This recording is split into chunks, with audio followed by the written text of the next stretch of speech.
Rishikonda palace ని ఏం చేద్దాం, ఎలా ఉపయోగంలోకి తీసుకొద్దాం అంటూ మల్లగుల్లాలు పడుతోంది కూటమి ప్రభుత్వం. అదిరిపోయే భవనాలు, ఆహా అనిపించే నిర్మాణాలని దేనికి వాడాలో తెలియక సతమతమవుతోంది. లేటెస్ట్ గా కేబినెట్ లోనూ రిషికొండ నిర్మాణాలపై ప్రత్యేకంగా చర్చించారు ముఖ్యమంత్రి చంద్రబాబు. ఏం చేయాలో, ఎలా ముందుకెళ్లాలో ఆలోచించాలంటూ మంత్రులకి సూచించారు. దీంతో మరోసారి రిషికొండ ప్యాలెస్ హాట్ టాపిక్ గా మారింది.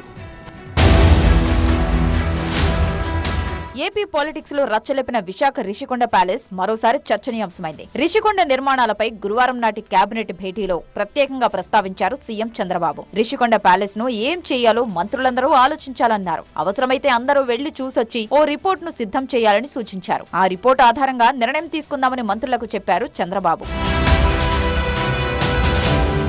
అధికారంలోకి వచ్చిన తర్వాత చంద్రబాబు కూడా రిషికొండ భవనాలను చూసొచ్చారు. ప్రతి బ్లాక్ తిరిగి చూశారు. భవన నిర్మాణ వ్యయం, వాడిన టెక్నాలజీని తెలుసుకున్నారు. మనీని మంచినీళ్లలా ఖర్చు పెట్టి 500 కోట్ల రూపాయలతో గత వైసీపీ ప్రభుత్వం ప్యాలెస్ ను నిర్మించిందని తీవ్ర ఆగ్రహం వ్యక్తం చేశారు. ఇంతటి విలాస భవనాలను ఎలా వాడాలో అర్థం కావట్లేదంటూ ఆవేదన వ్యక్తం చేశారు చంద్రబాబు.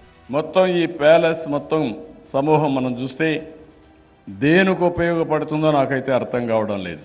ఏదైనా ఒక ప్లానింగ్ ఉండాలి కదా, ఒక పర్పస్ ఉండాలి కదా.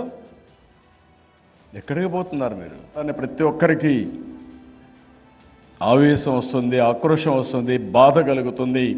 ఇటు ఏపీ స్పీకర్ అయ్యన్న పాత్రుడు సైతం రిషికొండ భవనాలపై ఘాటుగా స్పందించారు. ఎందుకు కట్టారో వైసీపీ వాళ్లకు కూడా క్లారిటీ లేదన్నారు. అంతటి బిల్డింగ్లు చూసి ఎవరూ అద్దెకి కూడా రావట్లేదంటూ సెటైర్లు వేశారు అయ్యన్న. దాన్ని దేనికి పెట్టాలని అర్థం అవట్లేదు. మాకు నా బెడ్రూమ్, నా బాత్రూమ్ ఎంత ఉంటుంది, కొండ మీద బాత్రూమ్ ఒకటి. దానికి ఏం చేయాలి? ఎవరికి ఇవ్వాలి, అతికి ఇవ్వాలి, ఏం చేయాలి? అతి కూడా తీసుకోలేదు. మెయింటెనెన్స్ కూడా అయిపోతుంది ఉండడానికి. మరోవైపు రిషికొండ నిర్మాణాల వ్యవహారం కోర్టులో ఉంది. జాతీయ హరిత ట్రిబ్యునల్, అటవీ శాఖల అనుమతులు కూడా తీసుకోకుండా కొండను తొలిచి భవనాలను నిర్మించారని హైకోర్టులో పిటిషన్లు కూడా దాఖలయ్యాయి. దీంతో రిషికొండ నిర్మాణాలపై ఓవైపు కోర్టులు, మరోవైపు ప్రభుత్వం ఎలాంటి నిర్ణయం తీసుకుంటుందన్నది ఆసక్తికరంగా మారింది.